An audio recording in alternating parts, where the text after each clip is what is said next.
Good morning, ladies and gentlemen. It is time to begin our session at the 2020 Korea Global Forum for Peace. This session is hosted by the Humanitarianism and Cooperation Research Division of KINU. Now, we will be talking about the direction and tasks of inter-Korean disaster cooperation. There has been growing interest in natural and social disasters, and when it comes to inter-Korean relations also, disaster-related issues have been increasingly raised. So we will be talking about this later on, but we'll be focusing our attention on the border areas of the two Koreas and think about how the two Koreas can cooperate together and what are the challenges going forward to resolve related tasks. If you have any questions, for those of you joining us online, please utilize this QR code, and our moderator will read out the questions so that you can receive an answer. We have 6 people joining us. Starting from my left, we have with us, well, because we're on the topic of disaster, we have invited renowned experts in this field. To my far right, we have with us Chief Research Fellow, Dr. Kim Ho-hong of the Institute for National Security Strategy. So we talk about the new security, disasters, and also environmental issues are included in this topic. Next, we have with us Resident Representative Bernard Seliger from the Han Seidel Foundation, Korea. He has visited North Korea on numerous occasions, and he has witnessed the reality of the DPRK. So I'm sure that he will provide us with great insight during this session. And our moderator for this session is Dr. Kim Soo-won, who's a Senior Research Fellow at KINU. And also sitting to my left, we have with us Professor Kim Shin-gon, who is a professor at Korea University College of Medicine. And he is also the chairman of Society of the Medical Experts. And also, we have with us Director Jung Nak-kun from IKECR. He is also interested in the issue of disasters, and he has conducted extensive research on this topic. So I will hand over the microphone to our moderator. Yes, thank you. As was introduced by Dr. Lee, I am the moderator of this session. My name is Kim Soo-an from the Korea Institute for National Unification, KINU, and I'm honored to serve as a moderator of this meaningful session. Also, nowadays we are practicing social distancing because of COVID-19. And so we have this very unique form of communication here today, but I do believe, nevertheless, this is a very significant gathering. Now, disasters, you know that there are typhoons, and we are also hit by the COVID-19 crisis. But the most important part is that disasters affect us regardless of location, place, or time. And so it is a very important agenda for the two Koreas. So today we'll be looking at how these disasters that affect us regardless of the time or place can be overcome together through the cooperation of the two Koreas. We have one speaker for this session, and for panelists, I will give 20 minutes to our speaker, and 15 minutes will be allocated to each panelist. So please keep within your given time. And as it was mentioned by Dr. Lee, those of you who are joining us via online, please utilize the QR code to raise your questions. So I would like to invite Dr. Lee Kyu-chan from KINU to give his presentation. Thank you. Good morning. The topic of my presentation is the direction and tasks on inter-Korean disaster cooperation. Disaster or crisis includes many different types and specific cases, and there can be different countermeasures which I cannot go over in detail. But I would like to point to the general direction, what two Koreas can do and what kind of tasks there are at a very high level. A disaster is often categorized into natural disaster and social disaster. COVID-19 has emerged as a social issue, and this can be an example of a social disaster. Infectious diseases or contagious diseases are also considered to be social disasters. COVID has been emerged in North Korea, but we have yet to understand exactly how many patients there are. But in order to prevent the virus from spreading or entering the nation, North Korea is exerting full efforts. And also, disasters can include natural disasters as well as demolitions or explosions, floods, typhoons, or downpour, droughts, and earthquakes. According to the IFRC, or International Federation of Red Cross, in their World Disasters Report in 2016, from 2006 to 2015, 1,333 North Koreans died from natural disasters, and almost 24 million, or more than 90% of North Koreans, sustained damage. So, as I said earlier, disaster is divided into natural or social disaster, but there's always a combination of the two called comprehensive disaster, which would include most notably climate change. Climate disaster and climate crisis are also terminologies that has been used recently. The climate change that leads to natural disasters by combining with CO2 emissions and global warming, which will inflict larger damage. And although I will go into this later on, unauthorized discharge from joint rivers also can be considered a social disaster because the natural and social comprehensive disaster because natural and social disasters combine. And the reason why we must cooperate on this side is that in terms of security, there can be human security, health security, and emerging security. In terms of health security, in order to protect the lives and health of the people of two Koreas, we must engage in cooperation. And the right to life and the right to health are also rights to be guaranteed. Any disasters that arise in North Korea will not stop in North Korea. It will cross the border of the demarcation line and inflict damage on South Koreans as well. For example, malaria outbreak in North Korea has already crossed the border and inflicted damage to the troops and ordinary people of South Korea. And unauthorized discharge from joint rivers by North Korea led to damages to the lives and properties of South Korean people. And the African swine fever as well knows no borders, although there are borders for the people's movement. African swine fever and avian influenza also cross borders, inflicting damage on both sides of the DMZ. And fortunately, perceptions on joint disaster response have been changing in North Korea as it adopted the law on disaster prevention, relief, and recovery in 2014. And at the fourth party meeting of the Seventh Central Committee of the Workers' Party of Korea, they unprecedentedly discussed response to natural disasters. And another reason why we must engage in this type of cooperation is that for individual health and lives, and also for the improvement of inter-Korean relations, this cooperation is important. After Hanoi talks collapsed, the inter-Korean relations has been at a stalemate. And on June 16th, North Korea demolished the Kaesong Inter-Korean Liaison Office. And many feel that the inter-Korean relations is at a standstill.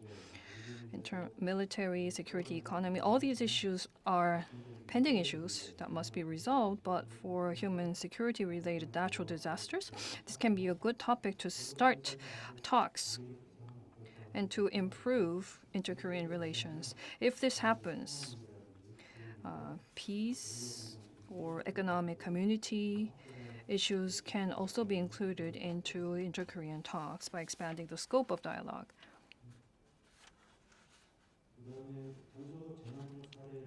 And I would like to look into the case of East-West Germany's disaster cooperation. In 1973, East and West Germany signed a disaster agreement, which defines many different causes of disasters, such as joint river flooding, which is also happening on the Korean Peninsula, outbreak of infectious diseases on humans and animals, explosions and demolitions, as well as fire. And I will be coming back to this point later, but fire is also one of the topics that inter-Korean cooperation is needed. And the disaster agreement also included environmental protection and car accidents even. This is quite an unusual example of disasters that's included in the agreement. And once inter-Korean relations improve, car accidents may be included in our type of agreement as well. And institutionally, Germany, the FRG and GDR, East-West Germany, were technically responsible for preventing the disasters from crossing the borders, and when that was not possible, they had to cooperate and notify each one another. This was to be assumed by permanent representatives, and before the permanent representatives are installed, border representatives took over the duties, and I will be coming back to this point later. East and West Germany also had different specific issue areas for disaster response. After signing the disaster agreement, the two Germanys entered into the waterways agreement and also one on environment to respond to disasters. Waterways agreement was signed in 1973 between FRG and GDR. There was the agreement that one party cannot unilaterally alter the waterways or boundaries and had to do so after prior consultation. So North Korea often discharges waters on the joint rivers without prior notice, which raises huge issues in South Korea. So there are relevant international common law traditions, which is reflected in the Waterways Agreement between the two Germanys. Right now, the situation has changed. The parties to the joint rivers enter into an agreement and prior consultation and not engage in unilateral action. But this common law is not complied with by North Korea, unfortunately. And in 1974, there was the healthcare agreement and another agreement on veterinary affairs in 1979. Although the disaster agreement itself has a high-level provision on seminal animal diseases, but this was clarified by the veterinary affairs that was signed at a later time. And in 1972, the two Germanys entered into a basic agreement, Article 7 of which includes environmental cooperation and health as well, to promote and develop environmental cooperation.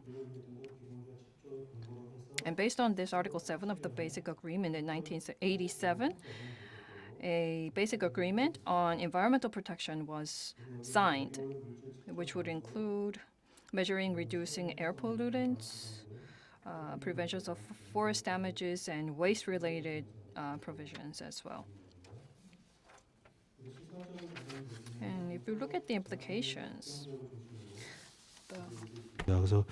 we can see that there are some implications for the two Koreas. First of all, the two Koreas focused first on the border region.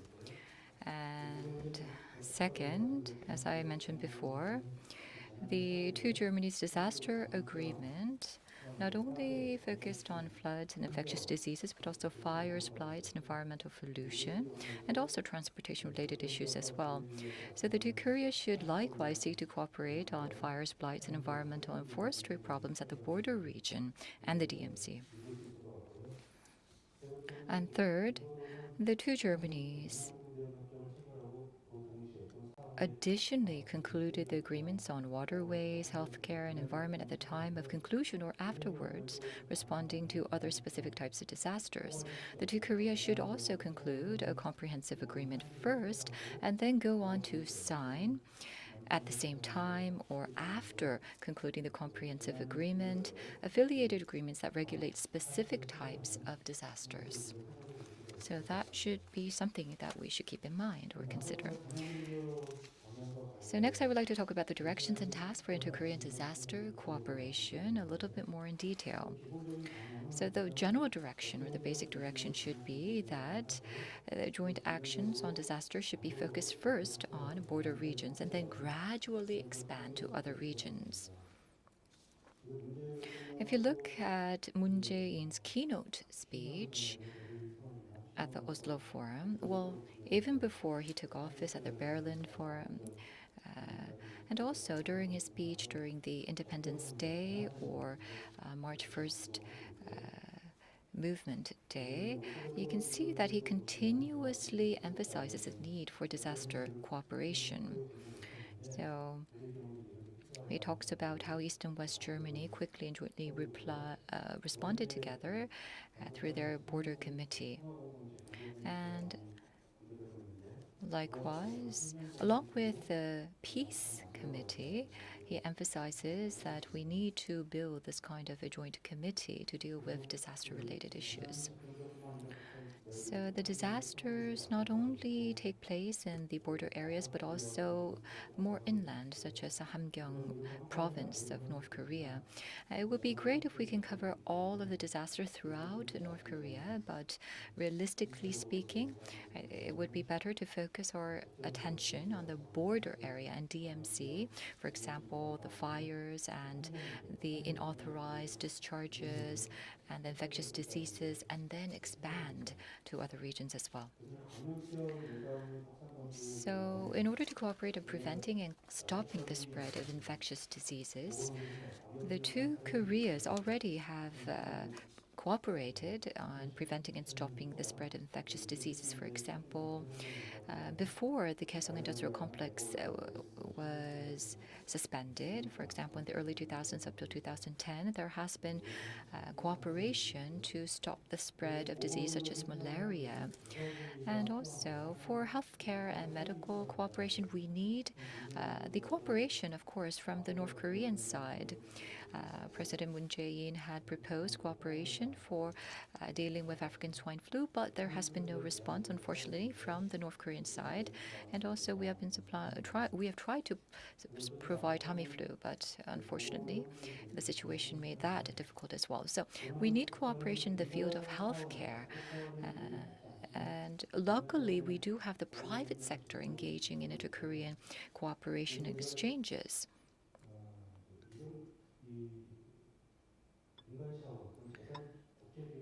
International organizations or private sector-led cooperation takes place, as we have seen, and this might be one channel that we might want to further utilize. For example, Eugene Bell Foundation is well known for its efforts in tackling tuberculosis in North Korea.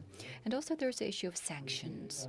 As you know, there is a sanction 1718 of the UN Security Council, and there was a 1718 committee created. This committee approves lifting sanctions case by case. So if you look at the 10 sanctions, it says that humanitarian aid should be excluded from sanction execution. And I think that similar rules can be found in sanctions against other countries. Anyhow, we do need the approval of the UN Security Council to receive exceptions on sanctions to provide humanitarian aid. So we have to apply for the exemption and thereby provide aid to North Korea. Right now, the exemptions are provided case by case. This calls for a lot of time and effort. So if possible, it would be great if we can win standing exemptions in the future. So we should think about ways that we can win standing exemptions. And next, I would like to talk about cooperation for preventing and responding to disasters at the border region. I would like to make 2 points on this topic. First of all, it's related to the unauthorized discharges by North Korea, and another one is a forest fire at the DMZ. So, North Korea and South Korea share joint rivers. The joint rivers flow in 2 or more countries. So we can say that the Imjin River and the Bukhan River actually are the joint rivers that flow in both North and South Korea. North Korea in August and also in the past had discharged its waters without consulting South Korea. This is actually against the principle of international common law tradition. Now, according to the German agreement, there has to be prior notification of such discharge. We also need to institutionalize the discharge of waters from the joint rivers on the Korean Peninsula as well, so that we can minimize the negative impact of unauthorized discharges. And also, if the river water level goes up, then that can lead to damages. So in order to minimize such damages, we need cooperation from North Korea. So we have to think about what are the effective ways for North Korea to be willing to work with us on this topic. We have thought about perhaps providing electricity as an incentive to North Korea to induce them to cooperate with us, but this might not be easy because of sanctions against North Korea. But to protect the lives and the properties of South Korea, we have to deal with this issue of the unauthorized discharge by North Korea. And also, we can see North Korea actually cooperating with China in discharges. For example, the DPRK signed with the PRC an agreement to cooperate on joint usage and maintenance of the border river in Pyongyang. This is related to the Amrok River. And also, in the case of forest fires at the DMZ, the 2 Koreas need to act jointly to stop the spread of forest fire, but the problem is there are land mines at the DMZ. It takes time to clear them, and also we have to utilize equipment such as water bomber helicopters to keep the fire from spreading, but there's the armistice agreement, and so we need the cooperation of the UNC in order to use such helicopters and other equipment. And then there's the issue of climate change, which is recently garnering more attention. Now, as you know, climate change related issues have been arising around the world. And climate change actually is related to North Korea's deforestation and use of coal. So these issues are mixed together.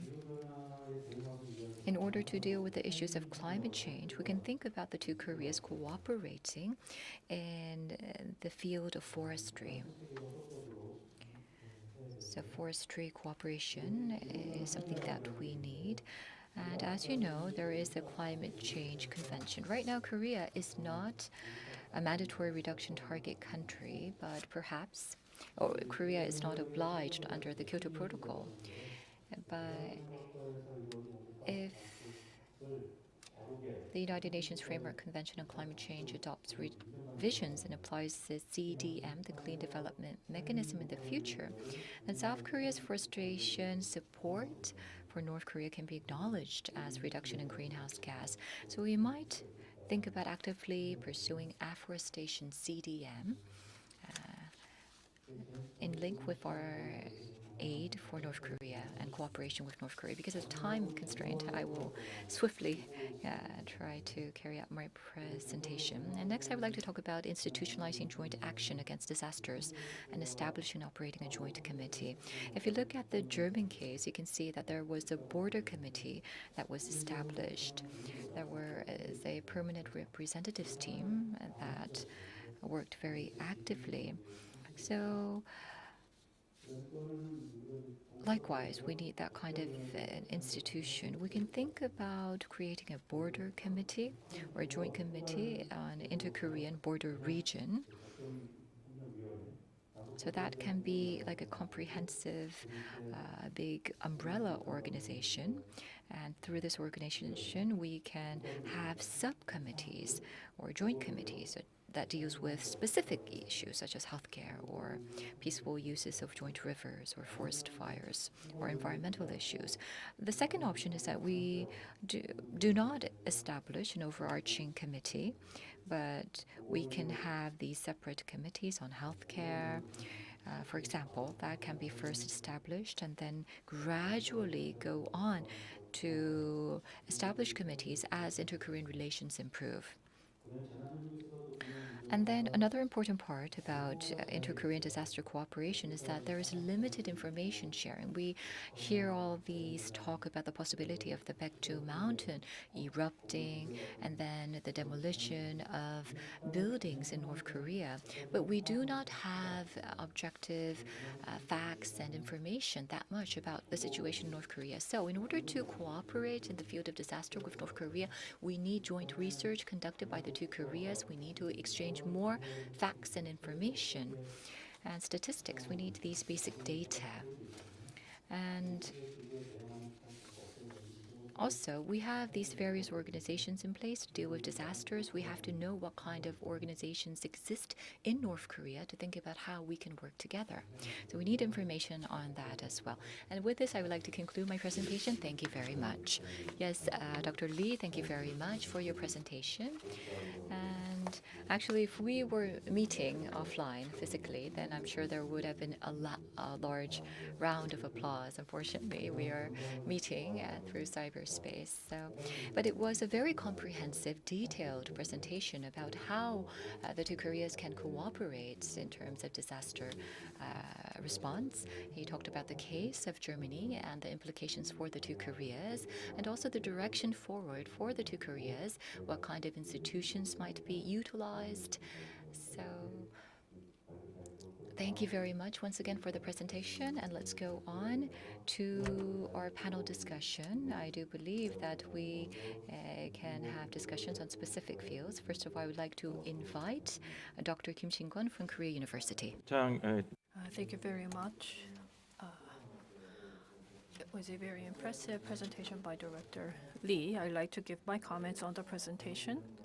And as the only health and medical participant of this forum, I would like to discuss shortly the impact and how to turn COVID-19 into an opportunity from a medical perspective to find a breakthrough in the stalemate stoppage of dialogue.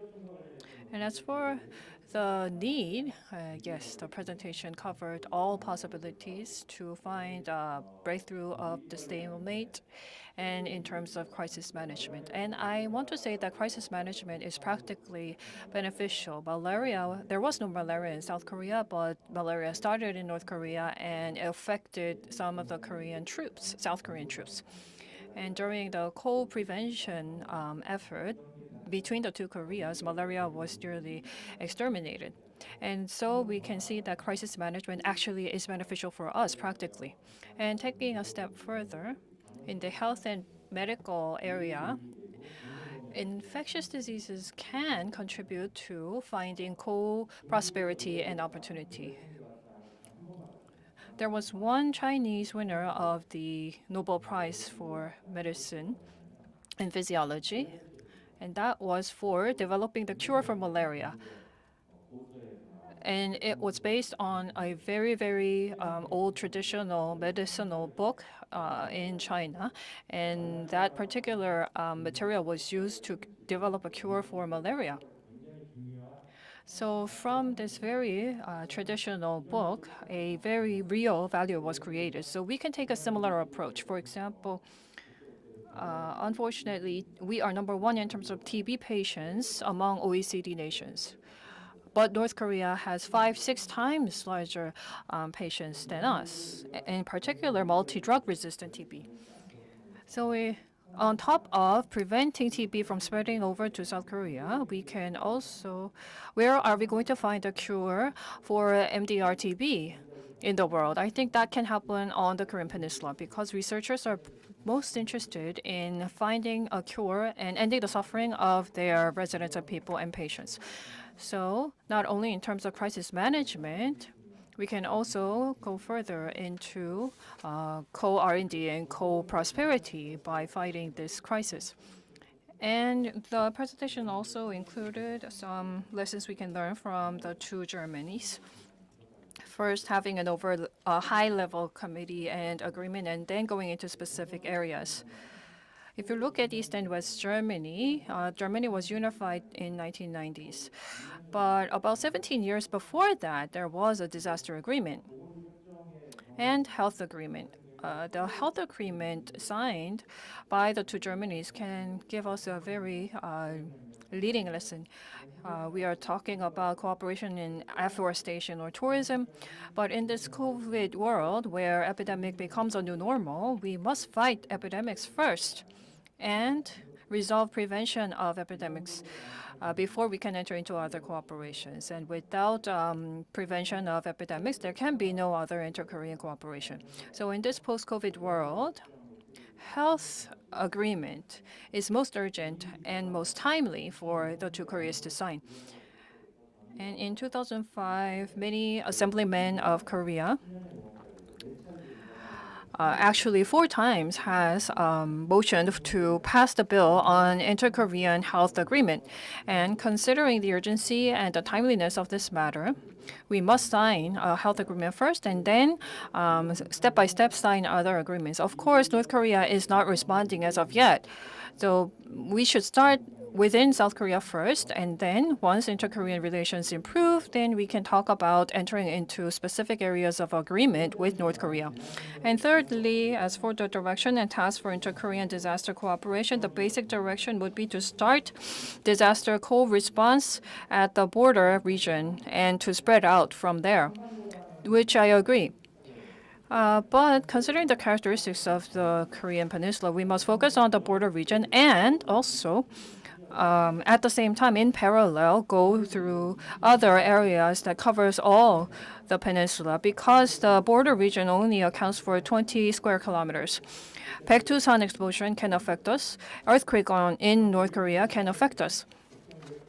So once exchanges and cooperation begin, not only in the border region, we can also work on preventing epidemics, environment protection, hygienic issues as well. That covers the entire Korean Peninsula. So we must keep in mind the entire Korean Peninsula. And in terms of institutionalization, of course, we need a joint border committee, but focusing on the health and medicine area. And in particular, the urgency and timeliness urges us to have a joint committee on health first and then have a hotline. Think of how MERS what worse would have done if it spread over to North Korea. It would have inflicted much damage. And epidemics such as this can impact the counterparties as well. So we must set up a joint committee and hotline for health cooperation, and this can serve as a platform to improve inter-Korean relations and spread over to other areas. And finally, to prevent epidemics and to cooperate, we must make sure that this should be more reciprocal than to just simply provide a one-way humanitarian aid to North Korea. For creative cooperation, well, as you can see, because of COVID-19, North Korea shut down all its borders with China. After UN sanctions, North Korean economy went in a downward spiral, but it also had to add to that by shutting down its borders. Plus, there's a growing crisis and risk regarding healthcare due to lack of food and also medical supplies. So for prevention of epidemics, North Korea had no choice but to take this voluntary measure, but this can lead to a very serious crisis in North Korea. And what is more is the fatality. Once there are severe patients, does North Korea have the capacity to treat them? Not really. Even in Pyongyang, there is the Red Cross Hospital and other large hospitals, but they do not have an ICU unit. and they do not have the necessary medical facilities. So in that sense, Jong-un is planning to open up a general hospital that with modern facility, and he showed affection and care for his people because of this lack of facilities to treat patients. Back in May, I read a North Korean report and found that there were more than 200 patients who died suspected from COVID-19. That was similar level to South Korea. And of course, considering that these kinds of reports are underreported in North Korea usually, the situation may be more dire than we think.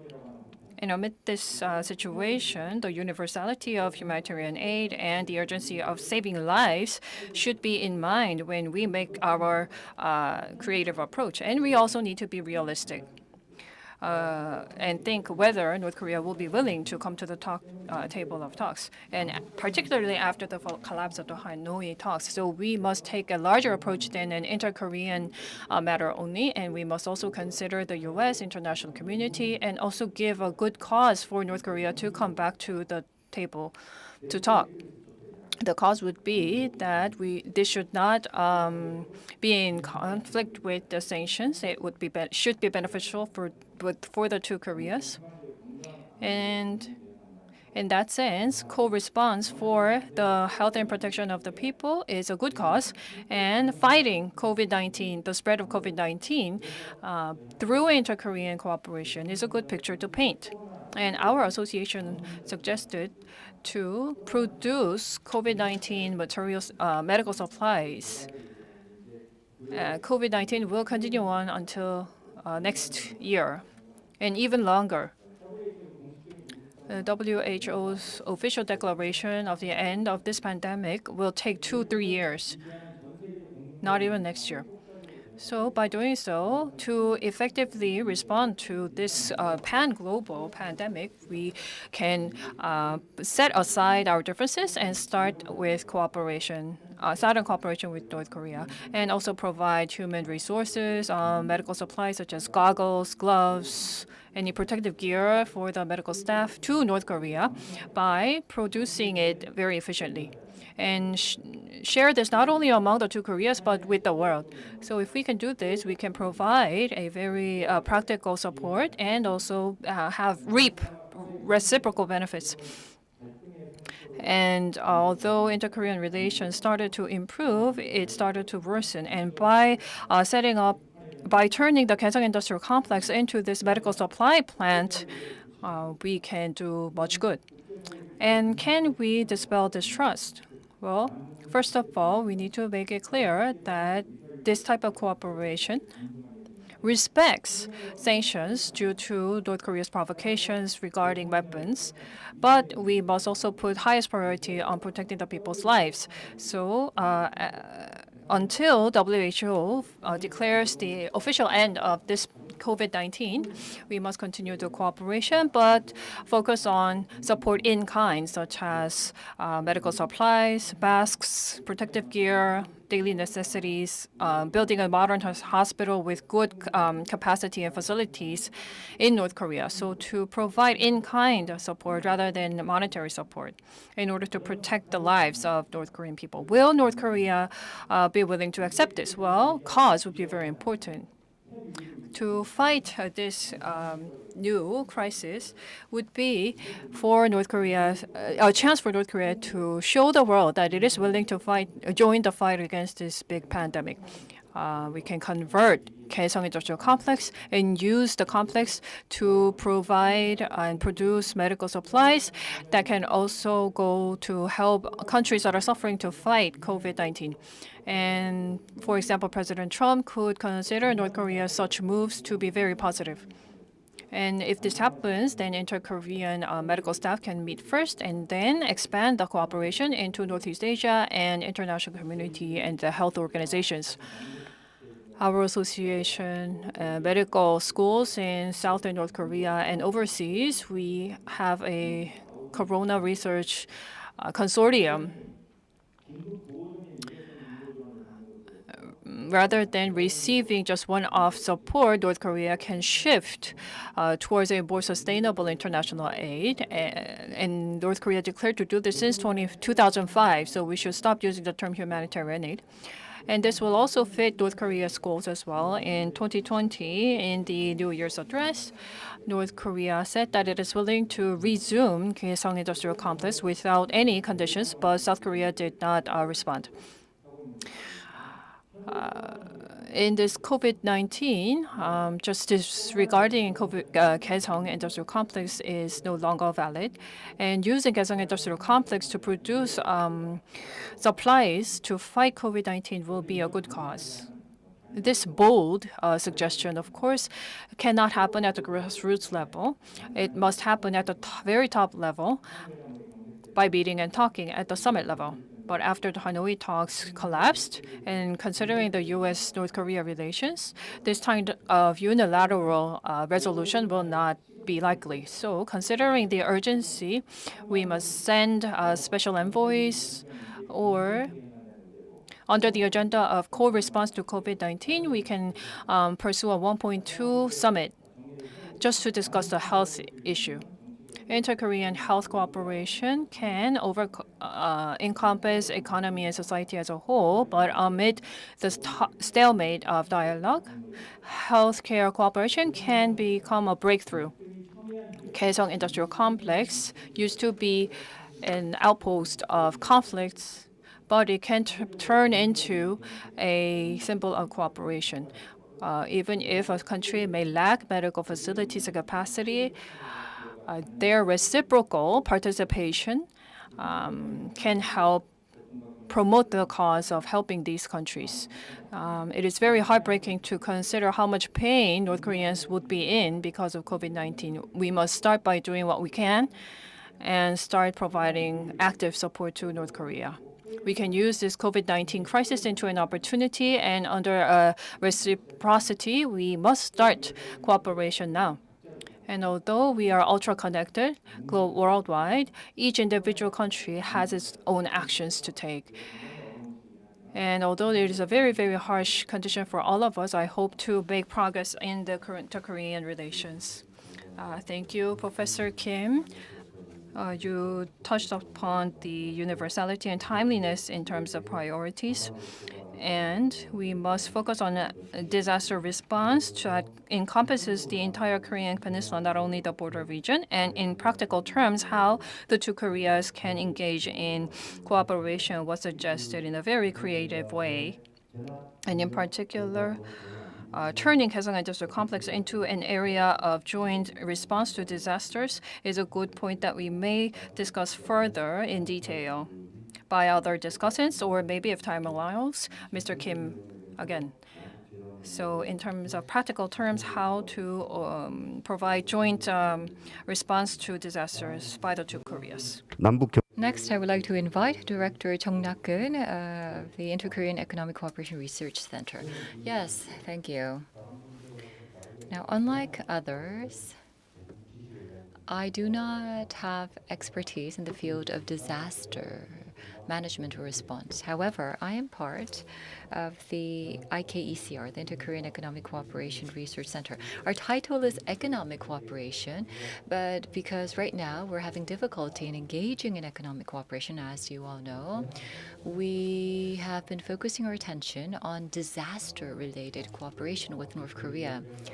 Now, in the case of the African swine flu, well, actually, we had raised this issue to the government, asking for the government's cooperation back in August, and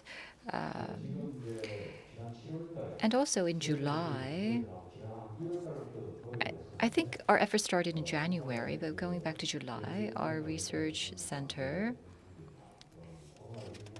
had worked to provide the ASF-related equipment, the diagnostic equipment, for example.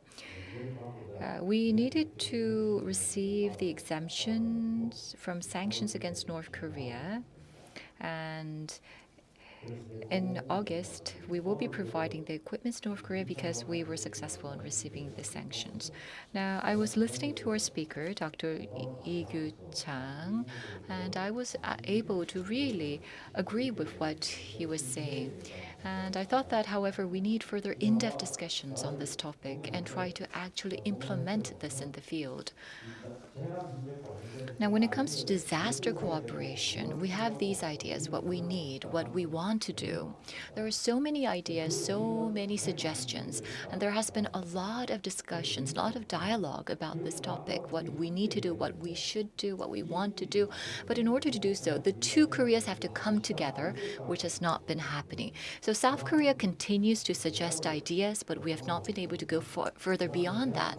So what I would like to say is that, of course, rather than talking about expertise in a certain field, I want to talk about how we can change the recognition or the position of North Korea to have North Korea participate. What can be those short to medium term measures to have North Korea participate?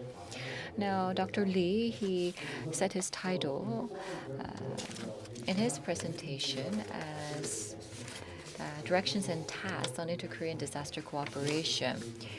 So, disaster cooperation, but I think perhaps disaster response might be more clear. Disaster response cooperation. And in 2017, Dr. Lee and KINU had released a book on working with North Korea related to disasters and also disinfection. I was able to learn a lot about this. And I think that some of his presentation comes from this book as well. It says that the disaster cooperation's goal is to protect the people in a humanitarian manner. In a way that overcomes or goes beyond the capacity of individual nations. And I think that this capacity, going beyond individual nations' capacities, is very important. So, when it comes to disaster response cooperation, is that the focus of this presentation, or inter-Korean cooperation, is that the focal point of this presentation? I think we have to make that part very clear. Because you talk about disaster response cooperation, and then you go on to talk about the inter-Korean relations, how the relations have become not so good, and also the sanctions and the obstacles going forward. So I think that we have to think about going beyond individual countries' capacities. And also in that book, it states that the two Koreas have to work together so that we can ensure the human rights of the North Koreas and also for the joint development and advancement of the two Koreas. And in terms of the basic direction, the book states that disaster cooperation should basically be free from political issues and should be carried out with a humanitarian purpose. And it talks about the challenges inter-Korean disaster cooperation needs to take the form of continuous and sustainable emergency relief. And I think that that is a basic tone of the presentation that we just heard. Dr. Kim, he gave a talk just now, and he mentioned this, but when it comes to disaster response cooperation, of course, it is important to carry that kind of a cooperation out in terms of improving inter-Korean relations. But disaster response cooperation should not be simply thought as a way to improve or a tool or channel to improve inter-Korean relations, because if so, then the reality of achieving this type of cooperation would be, the possibility would be very low. We have to keep in mind the stark reality. There is the political aspects and the security-related aspects when it comes to inter-Korean relations. And we have to acknowledge the fact that the government has to play a role in inter-Korean relations because of this. So fundamentally, we do know that the government has to play a major role. But at this moment, the fact is that North Korea is not responding at all. So then, does that mean that if inter-Korean relations does not improve, we will not be able to cooperate in disaster response? Or does it mean that despite this inter-Korean relations now being in a stalemate, we will continue to pursue disaster response cooperation. So I think that we have to set these two issues aside for a while. We have to not focus too much on the government aspect. I think that up till now we have politicized these issues too much, and that has been a limitation for further promoting disaster cooperation. But I think that if we genuinely want to cooperate in disaster response and activities, then I think we should simply think of inter-Korean relations improvement as an outcome of disaster cooperation. We should not think that disaster response cooperation can be a way going towards inter-Korean relations improvement. Because at this moment, if we look at the reality of the relations of the two Koreas, it might be difficult. As you know, the liaison office was destroyed. It was not just a building that went down, but we don't know when this will continue, but this shows that at this moment, the North Korean side is not willing to engage in communication or dialogue with South Korea. I thought that the demolition of that building was a symbol of North Koreans' determination to not speak to South Korea. So, disaster cooperation, disaster response. This is a very essential need for many people on the Korean Peninsula. So when we think about disaster issues, of course, it's good to go in parallel, pursue disaster cooperation along with improving inter-Korean relations in an ideal world. But I think that we have to think about the reality and think about perhaps trying to persuade North Korea to come on board, thinking about, for example, natural disaster-related security issues, and think of ways how we can have North Korea participate. We might want to utilize the private sector or maybe have the international organizations jump in and utilize their expertise. If so, I think that perhaps North Korea might be willing to accept our proposals and work with South Korea.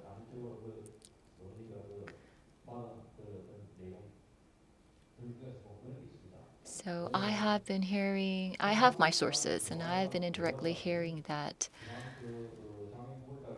I think it was back in September of last year, there was the Pyongyang Declaration, and implementing what was agreed upon under the Pyongyang Declaration is deemed to be very important for North Korea. And also, they want us to stand shoulder to shoulder with the United States. What was promised, first there was the railroad connection program. So I think that these are the prerequisites that North Korea wants to be implemented first, and then North Korea will be willing to open up to us. That I've heard indirectly that that is a position of North Korea. So that is what North Korea wants at this point. That's North Korea's precondition to engage with South Korea. Now, we heard a lot of issues through the presentation, and once again, I want to point out that we should not politicize this issue. We should not link it directly with improving inter-Korean relations, and the government should not be too hasty in trying to win some achievements in this field. Rather than trying to win some low-hanging fruit, I think that the government, or try to push for achievements in the short period of time, the government should learn to be patient. We have to think about this reality at this moment.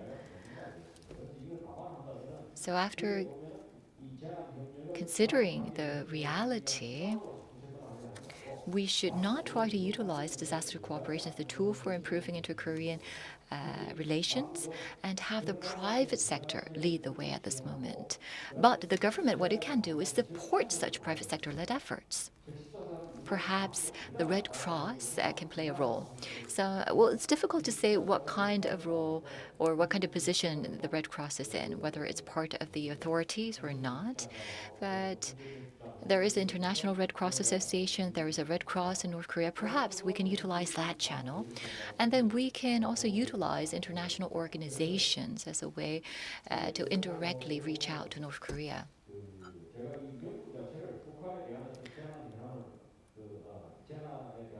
So, when we try to work with North Korea in disaster response, Dr. Kim tend to use the word humanitarian aid, but and there are some people who are actually a bit negative towards this wording, humanitarian assistance. But given the reality, sanctions against North Korea being in place, the stalemated inter-Korean relations, well, that is the reality. And there are some misunderstandings about the situation right now.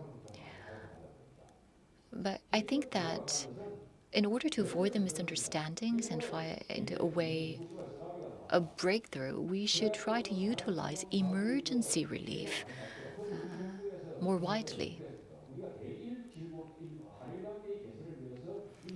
Now, we have that experience of helping out Japan and also Nepal. What did we say when we tried to help them out? At that time, the Korean-Japanese relations were not that good, but still we provided support, and it was possible because we said we're providing support for emergency relief. Emergency relief was a slogan when we tried to help out Nepal as well. So likewise, we should use that kind of approach, looking at our support as a form of emergency relief to North Korea.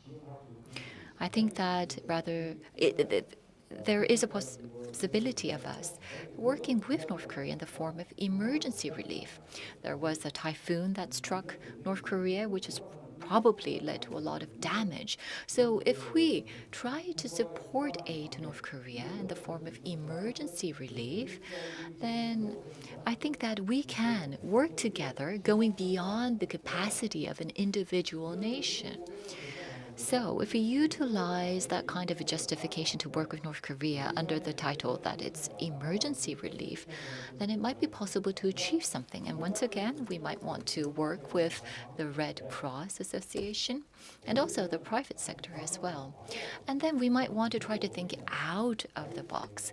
For example, we might want to work with some of the conservative groups, because the conservative groups, we tend to think that, oh, they're the right wing, they're conservative, and there's a lot of people who are negative towards these conservative organizations. Because they try to see these organizations from a political perspective. It is true that they are on the far right side, but we can try to utilize them for humanitarian aid, because we have provided aid to Africa and Nepal, and these organizations have joined in for humanitarian purposes. So we can likewise try to have these organizations also play a role to provide aid to North Korea. I think that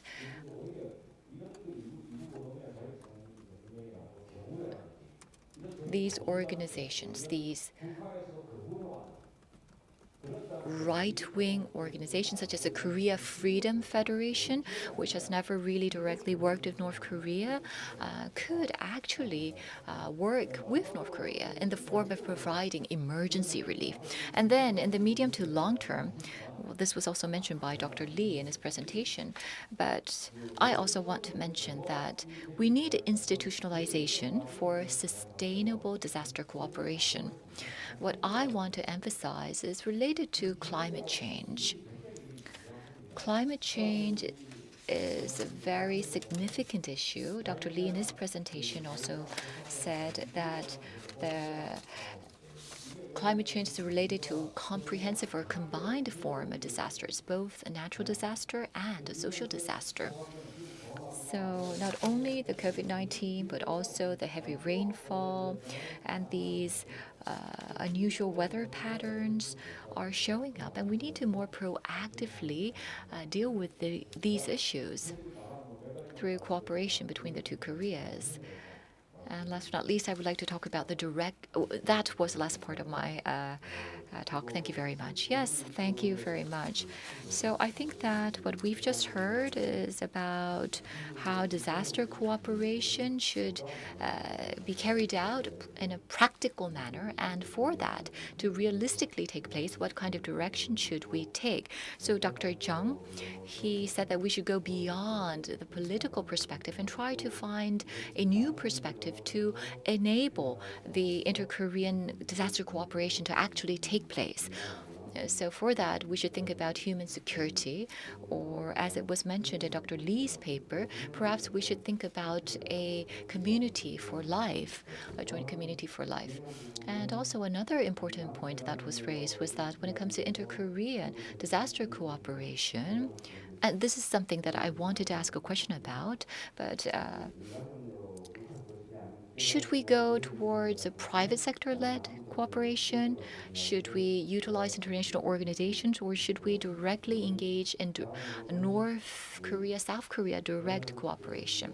So let's go on to our next panelist. Mr. Bernhard Zeliger, please. Thank you very much, Dr. Kim, and thank you for inviting me to this forum and giving me the pleasant task to discuss the paper of Dr. Igyu Chan. Dr. Lee reviewed the German cooperation, in particular in disaster management, agreements on damages in the borderland, health and environment, and discussed then potential directions for North and South Korea. And Dr. Lee, I agree with everything you said, but it doesn't matter. And I guess it's the same for you and you and you. Probably we all agree on that, but it doesn't matter at all because North Korea doesn't agree. What can we do? It's a little bit my problem I have with this kind of forum. We are dangerously close to wishful thinking. We say we need cooperation on discharge of water because that's what a state would do in normal circumstance. But that's not a normal circumstance. So that's really a very difficult problem we have here. And it's in a way sad that we have to think of disasters as a chance to come into dealing with North Korea again, saying there's no more other way, there's no more cooperation office, it's blown up, there's no more agreement to be carried out, so let's at least wait for a really good disaster and maybe the North Koreans will agree with us. That's a little bit, it's almost cynical, but it's also understandable. What else can we do? And I would like to give 3 comments.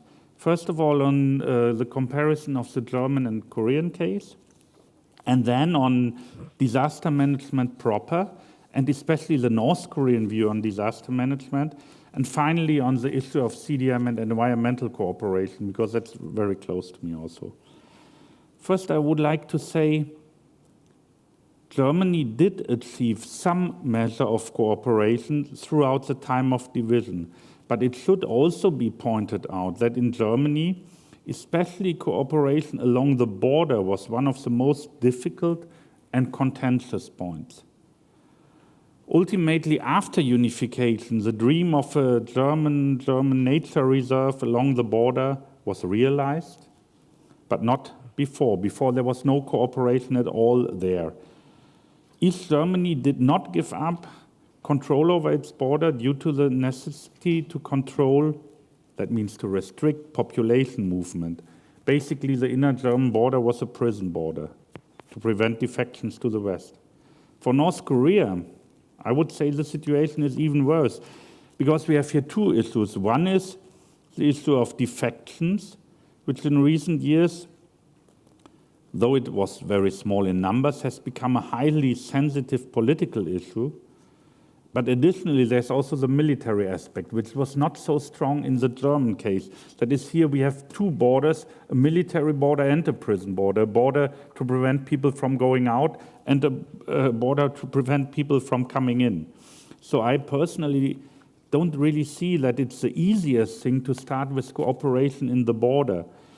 And in Germany, if you look, for example, at the environmental agreement, the basic agreement was taken in 1973, but then it took until 1987, in a totally different time, when basically East Germany was almost bankrupt, and was in the end already until we could come to an environmental agreement. And the first projects of that agreement actually started in late 1988, early 1989, so in the last year of existence of East Germany. And where we had better agreements, as you pointed out, like the agreement on car accidents, it was mainly due to very concrete necessity. For example, about the car accidents, it was related to the fact that we had the 3 corridors going through East Germany to West Berlin, where people from the West could travel on and where car accident happens. So if we had this practical cooperation need, then also the cooperation came up. And I think that's maybe also something for Korea to consider. At least we can say there can be progress, and we saw that in 2018, though mostly the progress was symbolic. There was some progress even in the border situation, like blowing up this one military checkpoint, etc. And what I think is we will not come, or Korea will not come to a comprehensive agreement, a grand bargain where suddenly the border pacifies. But what might be possible is to have very small, sometimes minuscule actions which lead to a better situation in the border. And I would like to discuss some of them or mention some of them here really only. For example, to increase cooperation with relevant authorities which have an interest in the environmental protection and disaster protection, like the North Korean Ministry of Environment. To increase cooperation in international cross-border bodies and enable North Korea to participate. For example, there's a body in the West Sea called the YSLME, which means Yellow Sea Large Marine Ecosystem or something.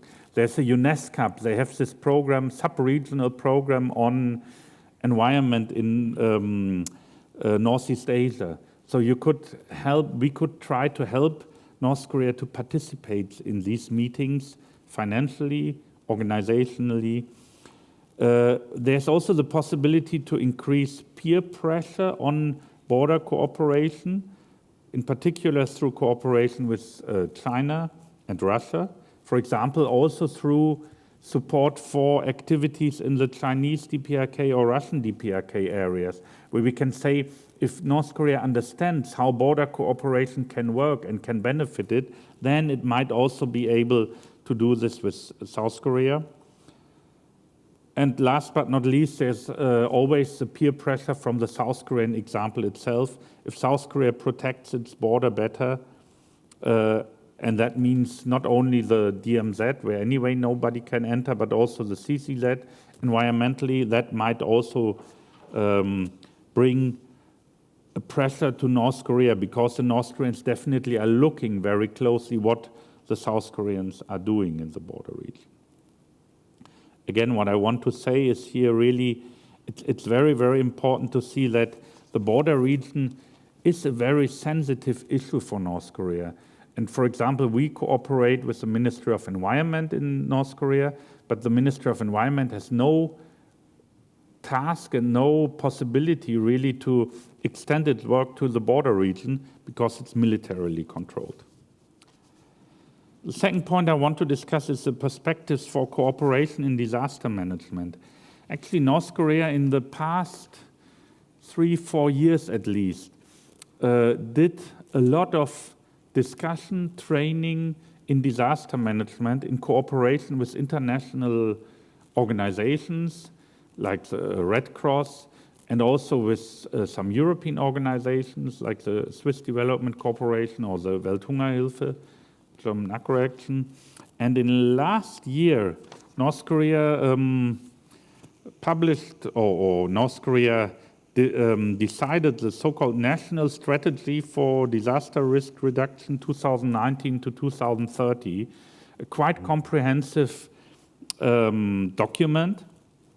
And this document might give us some ideas how we can approach cooperation in disaster management.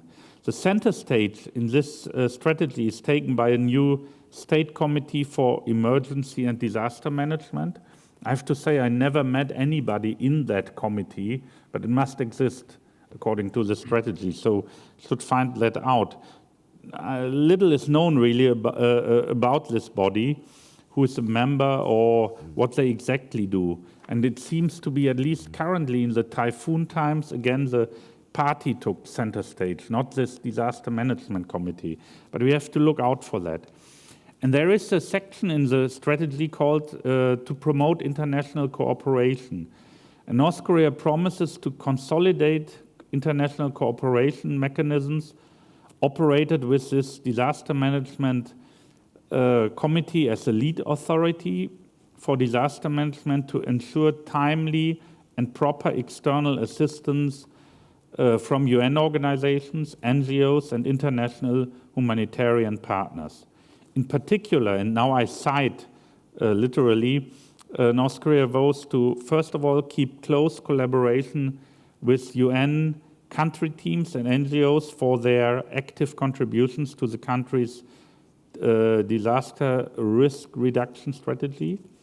Second, to promote cooperation with international organizations to fulfill disaster-concerned international commitments.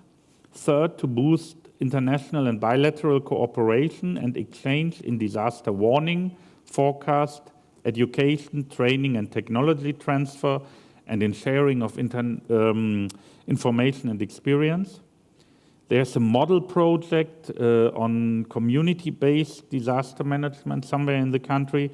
And finally, it stipulates that the disaster management committee shall enhance its leading role to support the sector of land and environment protection, agriculture, urban management, public health, education, science and technology, hydrometeorology, statistics, Red Cross, and protection of disabled, to plan and carry out necessary cooperation with international partners in conformity with the goals of the so-called Sendai framework of international cooperation and the 2030 Agenda for Sustainable Development. So North Korea links it also to the SDGs.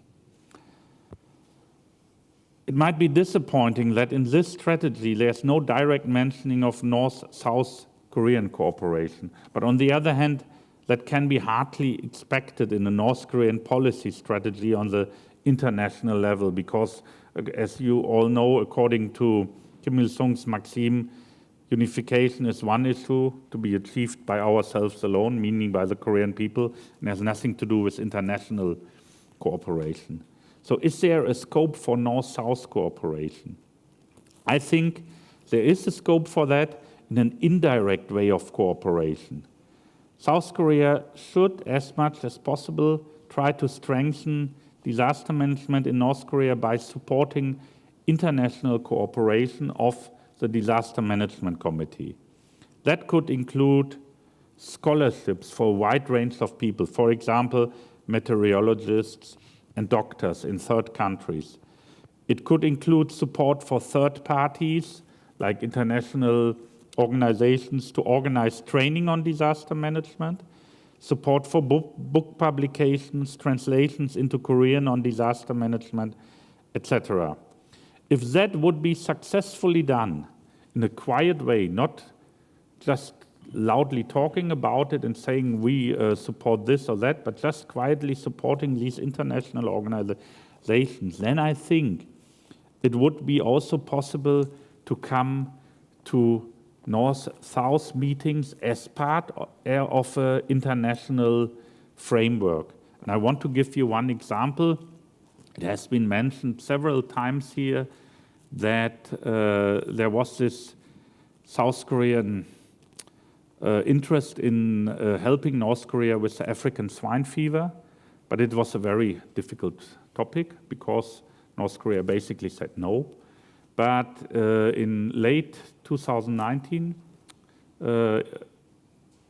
in cooperation with North and South Korean partners, our foundation organized a small workshop in a third country, in China it was, where a whole day, basically North and South Korean delegates, together with some Germans and some Chinese and others, discussed very intensely on the issue of African swine fever. It was not a big step forward, but it was a small step forward. And it was a step which was not widely publicized, but it was a small, quiet discussion. And from that discussion, then other steps were decided. Now, as you all know, with Corona in the headlines, there was the issue of swine fever became a little bit less important, and also the opportunity to work with each other became simply unfeasible after North Korea closed the border. But there have been connections made so that the swine fever issue could be discussed. In that similar way, I think, even in times when North Korea outwardly completely rejects any North-South specific discussion or specific initiative, there might be international events created by South Korea or supported by South Korea where North-South dialogue might take place. Last but not least, I would like to talk a little bit about the issue of CDM and environmental cooperation, because our foundation from 2008 and regularly from 2010 helped North Korea to register some so-called CDM projects of the Clean Development Mechanism in fields like hydropower. I think there were 8 hydropower plants, and also 2 projects on methane gas from coal emissions and wastewater treatment. I have to say, though it was an exciting time, we did numerous trainings on that. We were not investors. There were 2 European, 1 Czech and 1 British companies doing the necessary, being the necessary counterpart in the West. There was the investment by the North Koreans themselves, and we did the training mainly, the capacity building. We have to say that though it was very exciting, in the end the projects were unsuccessful. The reason was simply that when we started the projects, there was the expectation of the North Koreans that there could be great financial gains by this. At one point in 2009 or so, a ton of CO2 was valued at €20 in the European emissions trading system. But when they finally finished their projects in 2011, 2012, the prices have crashed, and so there was no more trading possible. So North Korea has now CDM projects, but they cannot trade with them. And that had nothing to do with sanctions in the beginning, because there was in the UN system a clearance process which helped North Korea to make clear that these projects are not sanctions. That was, I have to say, before the 2016 sanctions. I'm not a lawyer, so I don't know how the current situation is. Personally, I don't think that CDM projects would be still a feasible way without an international trading system. But there would be a very, very simple way to do so, an inter-Korean way, because while there is no working international trading system on emissions, there's a very well-working Korean trading system, South Korean, I want to say, the so-called ETS, emission trading system of South Korea, where a ton of CO2 currently trades at something like $12 or $15, which is a very, very attractive price, and which means a lot of projects could be possible if South Korea accepts projects in North Korea in its own emission trading system. That would be it would not be a very simple way. Nothing with North Korea is very simple, but it would be a feasible way, I think. If South Korea would say any project in North Korea is considered to be a project for our national emission trading system, it might be a feasible way to do. It's certainly not easy, and we would need a sanctions exemption for that too, and that I would see now as the biggest problem, because in the end North Korea could make a lot of money through these kind of systems, and a comprehensive revocation of sanctions, I think, is very unlikely. But maybe there would be a form of exemption which could be found, like the exemption for exports or good deliveries to North Korea. In that would be said, for example, we accept these kind of projects if they are related to environmental progress in North Korea. For example, that any such project which generates emission rights, which will be sold then in South Korea needs to show that there's a progress in afforestation, etc. I think it might be a possibility. So my conclusion is, it's not enough to say just we want cooperation, therefore there should be cooperation. And I don't think there will be anything like comprehensive cooperation. Also what I mentioned last, the emissions trading system, it's one of the most unlikely steps in the moment. But what we should not say is we wait until there is a good opportunity, until the general relations are better, and then we do disaster management cooperation, then we do cooperation in environment, because there's never a good opportunity. So what I rather would say is we take the minimum steps which we can take today, and I liked very much what was said before about the private sector, because I think that is really one way to say we have the lead in the private sector. We take all this political superstructure away, and we say we allow the private sector to cooperate as much as possible, and from that we can then create the trust and the basis which might lead to larger political or public cooperation. Thank you. Yes, Dr. Zolliger, thank you for your comments. Of course, from the examples of East and West Germany and their border cooperation, the sensitivity of the border at the time was mentioned. To also point out that the cooperation at the border will not be very easy.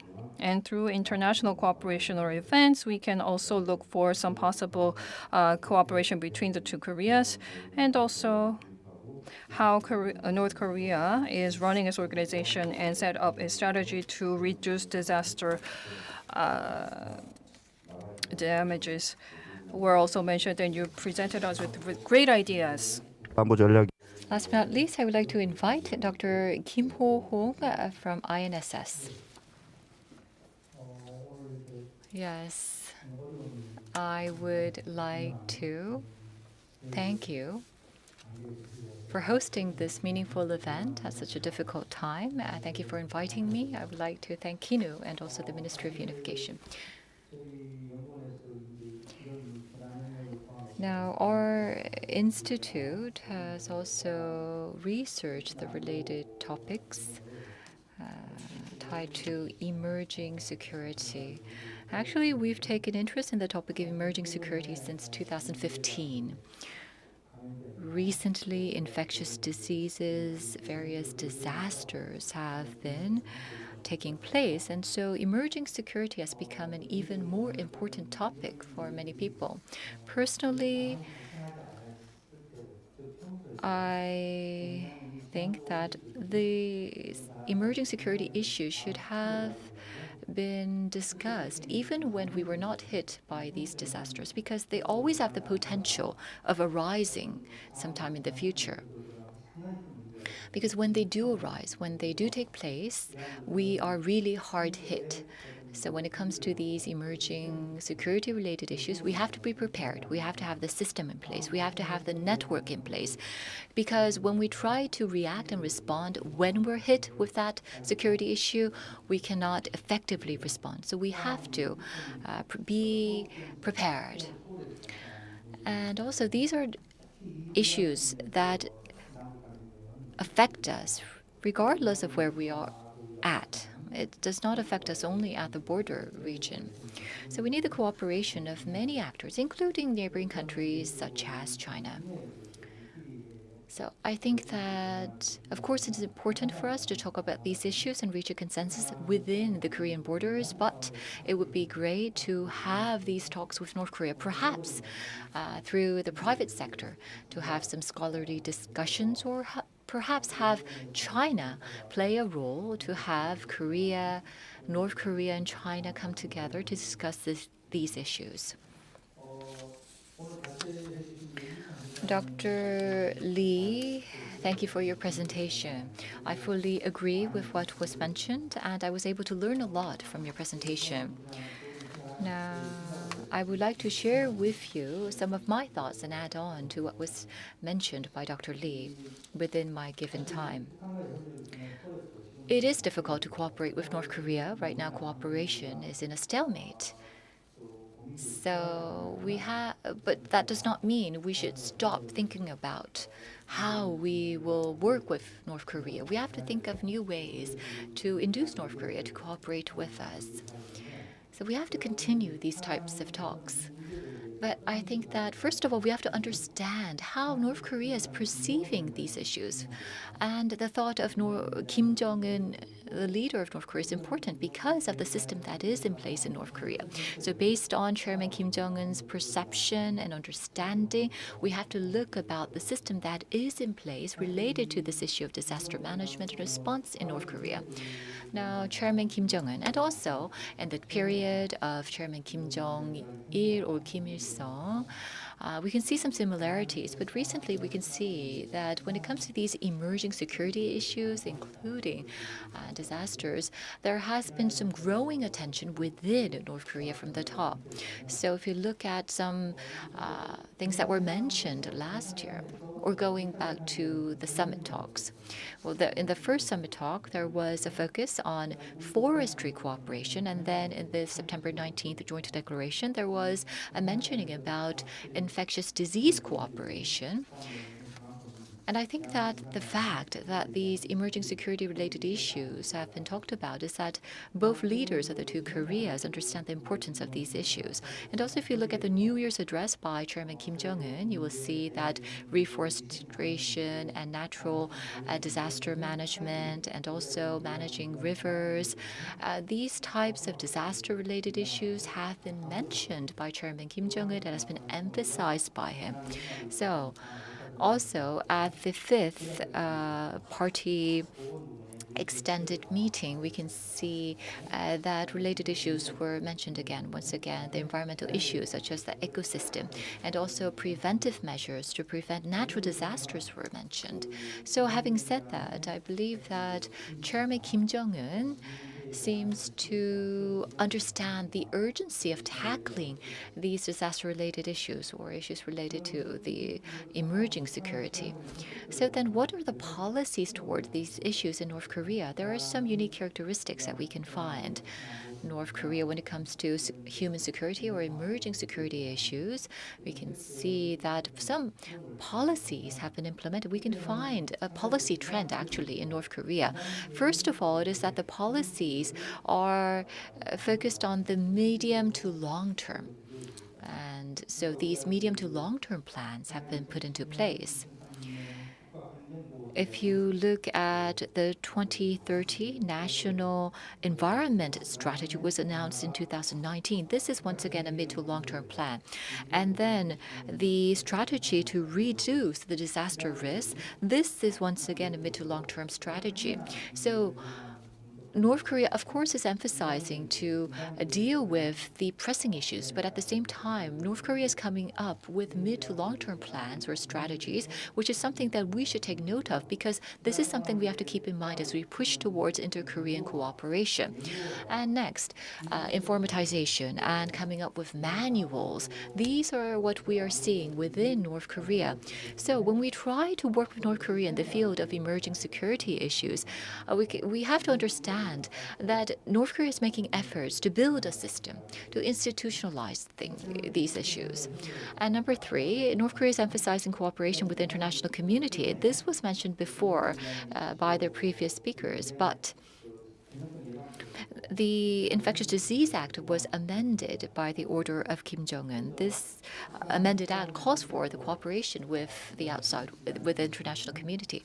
So having said that, you can say that perhaps Kim Jong-un is a bit rather forward-looking when it comes to dealing with these emerging security issues. So there are many areas that we might want to focus on as we push for inter-Korean cooperation. So then what should we do?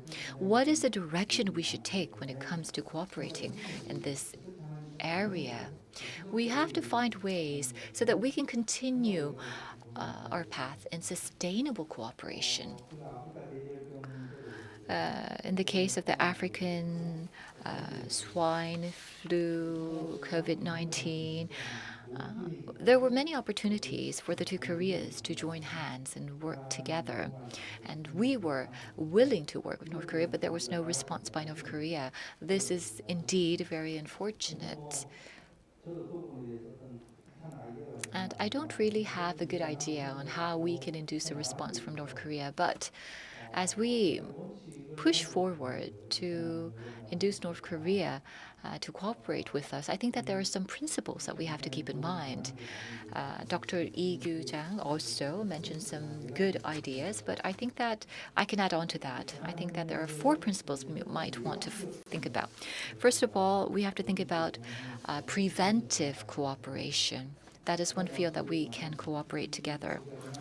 So when it comes to the emerging security issues, including disasters, it is difficult to actually predict when these types of emerging security issues will take place. So we have to take preemptive measures. We have to be prepared.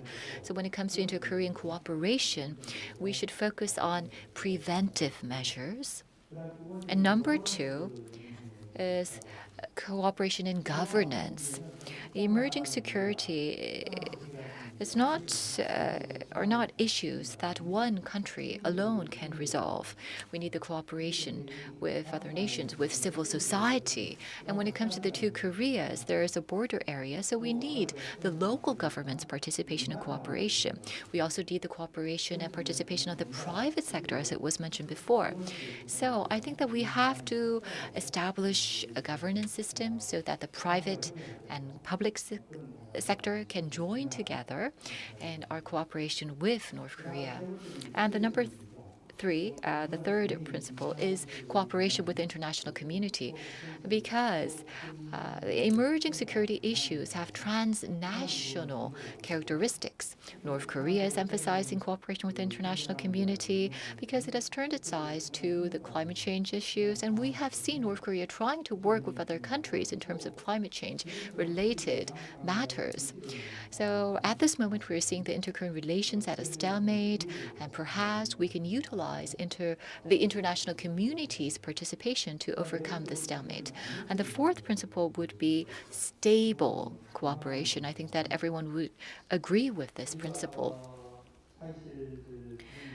The Panmunjom Declaration of April and also the September Joint Declaration was reached, but right now we are at a stalemate. We have not been able to go further beyond that at this moment. When it comes to disaster cooperation, we have to think about the characteristics of the cooperation. They are humanitarian in their nature and also forward-looking. Regardless of the military or political situation, I think that we have to continue to push towards cooperation in a stable manner. So that would be the 4th principle I would like to emphasize. As a person who has participated in previous inter-Korean talks, when it comes to cooperation in the field of emerging security, I think that we have to take that kind of cooperation to a higher level. We need, like I said, this is linked to having a sustainable cooperative relationship and a stable cooperative relationship. But if a big direction, the basic direction is set at the top level through the summit talks, and then we have the high-level talks, mainly by the ministerial level meetings, and then we have the subcommittee level meetings or the working level meetings. That is a structure that we normally have.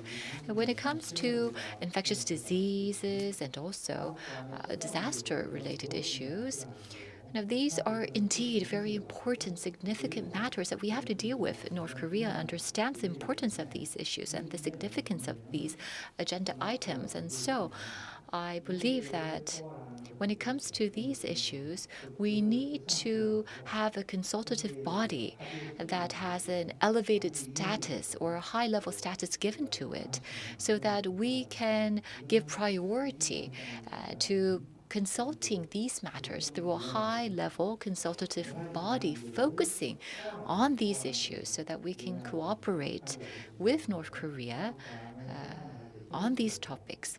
So a high-level consultative body, I think, is needed. Healthcare and also forestation cooperation is being pursued at the working level. But I think that we have to think beyond the working level on emerging security issues. We need a more higher level body that can coordinate our cooperation with North Korea. So we have to think about not only what are the important agenda items, but when it comes to disaster cooperation and also humanitarian cooperation, how can we not politicize these issues? How can we set aside political or military situations and continue on the path towards cooperation? Thank you very much. So we have heard from our 4 panel discussants, and they talked about how we can have North Korea on board and how we can pragmatically obtain inter-Korean cooperation. They provided some supplementary comments. So thank you very much for your suggestions and comments. And I would like to give the opportunity to Dr. Lee to respond to the comments made by our panel discussants. But before that, actually received a question, and this is to Dr. Kim Ho-hong. This year, now, we have experienced various disasters, including fires and floods and COVID-19. So the whole global community has been hard hit by these disasters. So having said that, do you think because of these events, the ecosystem of DMC has also been affected? And perhaps do you think that the viruses or other natural diseases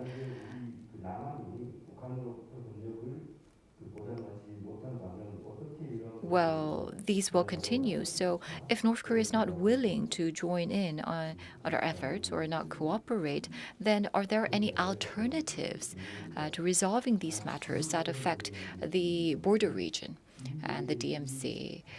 Well, I presume that this was raised by Dr. Kim Hyun, but it's stated that this question was raised by a scholar titled DAD. I will give an opportunity for Dr. Kim to respond to this question later on, but first I would like to give an opportunity to Dr. Lee to respond to the comments. We have about 24 minutes remaining. I think I can give you 10 minutes to respond. 예, 네 분의 Yes, the 4 expert discussants gave us very helpful and good, insightful comments. Thank you very much. Although my paper was only 10 pages long due to limitations, there are many contents that I couldn't cover in this short paper, and thank you for covering those areas as well. And we have been discussing different types of disasters, and I think we have an agreement that the most urgent cooperation area that needs cooperation is epidemic prevention or infectious disease prevention. And coming September, we are in the final stages, and within the month, we will be issuing a report on this topic. And although Dr. Chung has mentioned, in 2017, the Joint Disaster Response high-level research was done, and we also received a 3-year research which will start next year. And Mr. Zeliger and Mr. Kim Ho-hong also mentioned very good points on how to reduce natural disasters in North Korea and what kind of strategies that are being taken. And this will be researched and linked to our inter-Korean cooperation.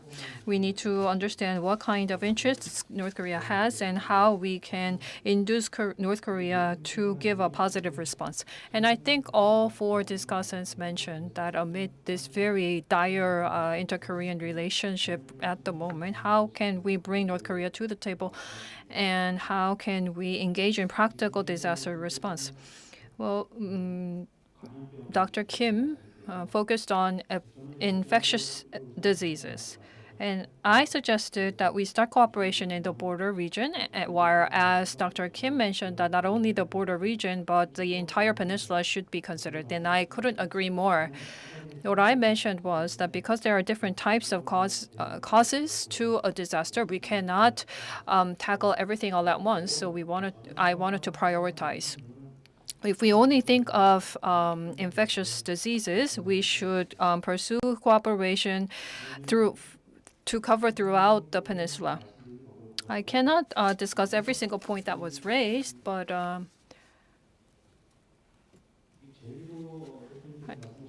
I want to point to what was raised by Mr. Zeliger, which was quite unexpected.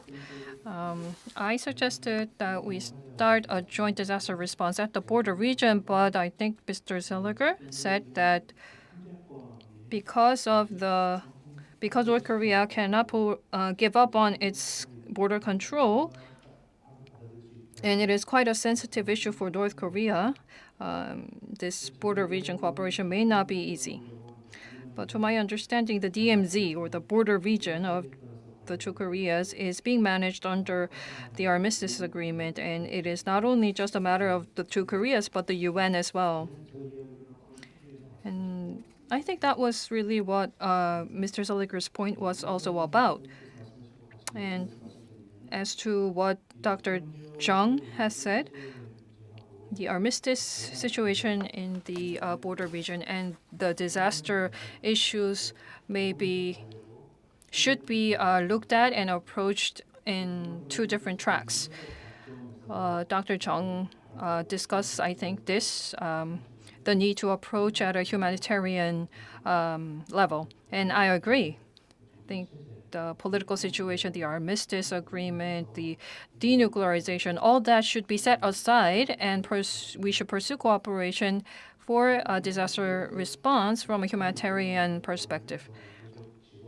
And also, rather than using humanitarian aid, you suggested that we use the term emergency relief.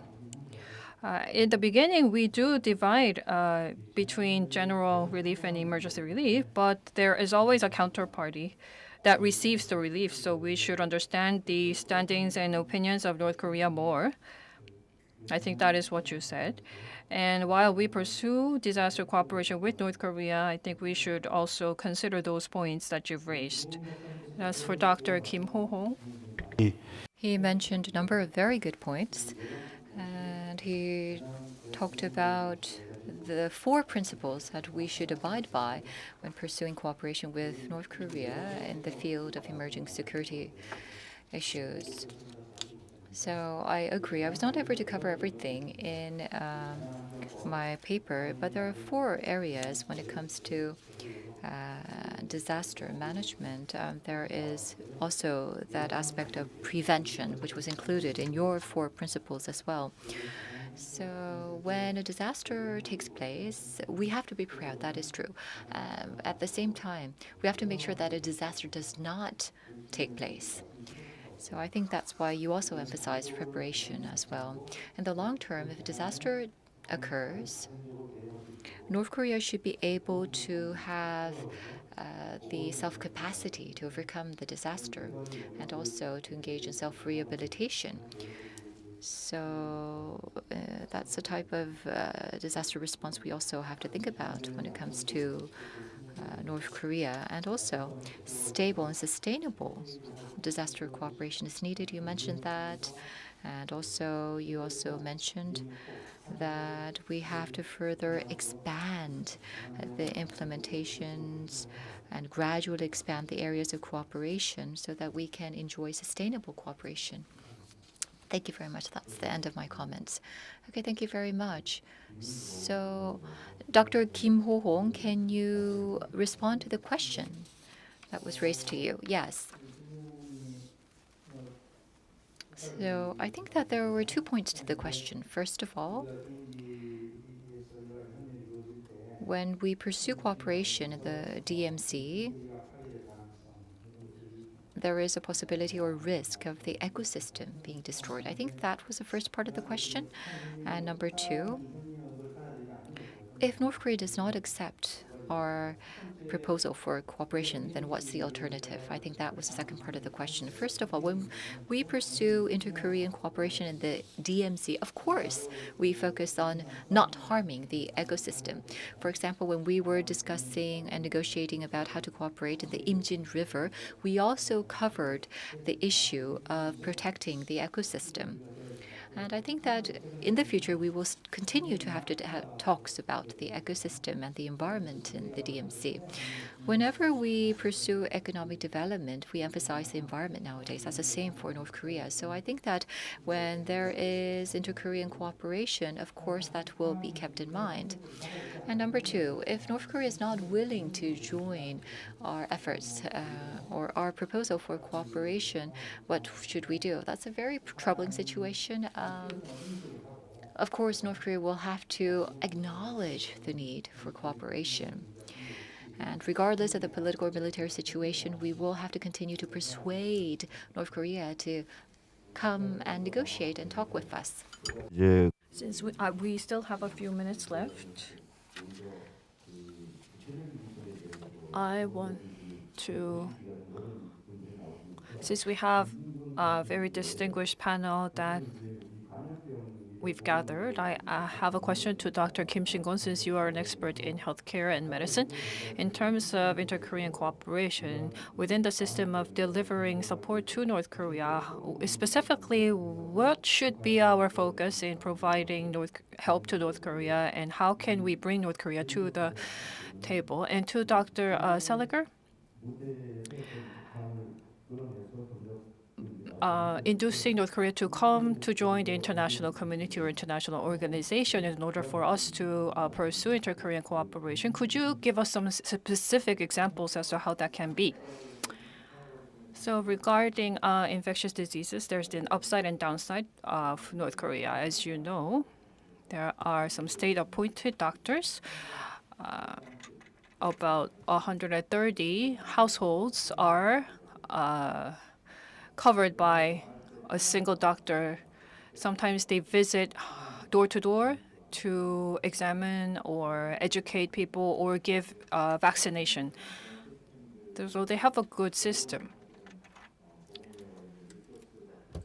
But they also need a high level of competent resources, which North Korea lacks. And in terms of prevention of infectious diseases, there is that system upside, and we are discussing social distancing in Korea, but North Korea already has a mobility restriction, so naturally North Korea has some level of naturally induced prevention, but they have reinforced that restriction of mobility, so that kind of system side upside is also in place for North Korea. And shutting down the borders with China, despite adding the economic pressure to North Korea, it is really the next best thing for North Korea to choose. And if this shutdown of borders prolongs, it will have a detrimental impact to the health and lives of the North Korean people. So with that in mind, we can use the upside of North Korean system to better prevent infectious diseases in North Korea. And also we can add our strengths to create a greater synergy. Based on smartphones, we have a very good monitoring system in Korea, which is really the first attempt globally. In democratic countries like Germany, they would never allow such a monitoring system because of this whole backlash against Big Brother kind of concept. Although North Korea has many limitations,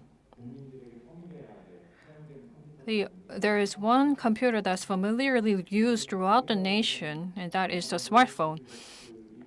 Our experience and technology can go hand in hand with North Korea. In particular, Kim Jong-un is interested in tourism, which is currently suspended. So once tourism resumes, then we can use and combine our smartphone-based technologies with the conventional prevention of infectious diseases in North Korea. And in that case, we can engage in cooperation and also contribute to opening up more tourism in North Korea. And that is one idea that we can focus on. And we need to use the strengths of each nation to prevent the spread of epidemics. And between North and South Korea, I think we have very clear strong points and weaknesses. So we can add together and combine the strengths to create a greater synergy. And in that sense, cooperation is meaningful and necessary. After the Politburo meeting, I have been reading the Rodong newspaper from North Korea, and they seem to be stressing the cut down, shutdown, and closure that goes beyond social distancing. So they use a very conventional means to prevent the spread of the virus. And Dr. Seliger? Short comment to Dr. Kim. I think the Korean supervision by the smartphone is very smart, because in Germany, as you said, we are not allowed to do that, but a lockdown is not better. And the lockdown in North Korea is also not better. It comes with enormous costs, economic costs, social costs. It would be much better to have a smartphone controlled system. But I want to give you one example of how we can come to international cooperation, and in the framework of international cooperation, also North-South cooperation in the field of environment. It's not related to disaster management. It's just an example here to show how it works. And we started in 2015 to discuss with North Korea, with the Ministry of Land and Environment Protection, Wangyong Posong, Kukdo Wangyong Posong, the issue of nature conservation, and we had several goals. We wanted North Korea to participate in protection of wetlands. There's the so-called Ramsar Convention, or the International Convention of Protection of Wetlands.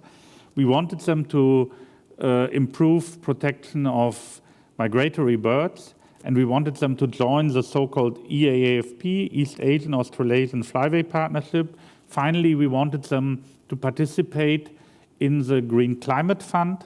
It's a fund which is in Songdo now, fighting climate change. In the last case, North Korea was principally a member because they were signatory of the Kyoto and of the Paris Agreement, but they did not have direct contract. In the first two cases, it was really bringing them, induce them to join these organizations. And we worked from 2015 to for 3-4 years very, very intensely with lots of international meetings, lots of trainings in North Korea, helping them to establish, for example, a wetland inventory of their most important wetlands, doing surveys there, bird surveys, etc. And actually in 2018, they joined the Ramsar Convention. In 2019, the Flyway Partnership. In that case, by the way, they would have done earlier, but South Korea prevented them actually. In the time of the old government here, they said we rather don't want to increase international peaceful integration of North Korea. Our philosophy was to say the more integration there is in peaceful structures, like environmental agreements, the better we have the chance to show North Korea how this peaceful cooperation works to their own benefit.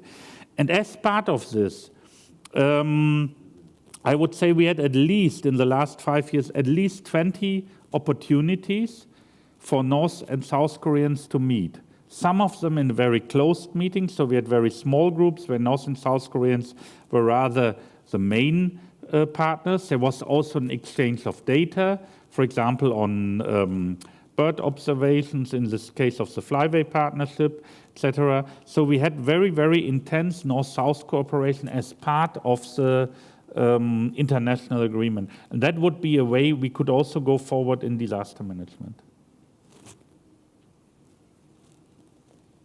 예, 추가적인. Yes, thank you very much.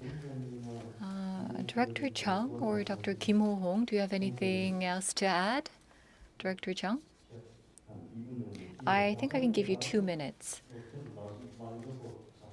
Yes, I was able to learn a lot from the comments of our speakers and panelists. I think that under the current circumstances, and this was mentioned here already, we have to try to find a big breakthrough from the current stalemate. Despite the stalemate, we can't say that because North Korea is doing this, we have to try to find ways to appeal to North Korea. That's not what I'm trying to say. But what I'm trying to say is that there seems to be a serious level of distrust, and we have to find ways to resolve this issue of distrust. I think that the private sector can play a role in resolving the distrust. For example, disaster management with the private sector can be one approach that we can think about. So I hope that Dr. Igu Jang will continue to focus his research on this topic. I mentioned this before, but we should stop thinking that disaster cooperation can lead to or is a tool or channel for inter-Korean relations improvement. We shouldn't try to achieve some kind of political success or outcome through disaster cooperation. Because if we do so, then there will be these clashes between the left and the right. And so there will be many complicated issues.